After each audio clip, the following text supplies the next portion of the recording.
Hi, my name's Darren. I'm a senior HVAC technician at Air One. Today I performed a furnace and AC maintenance and inspection.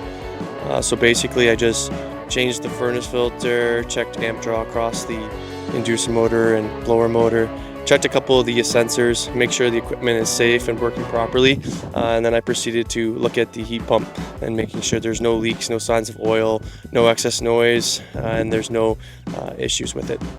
So if you need any HVAC, plumbing, or electrical, please call us today at Air One. Happy to help.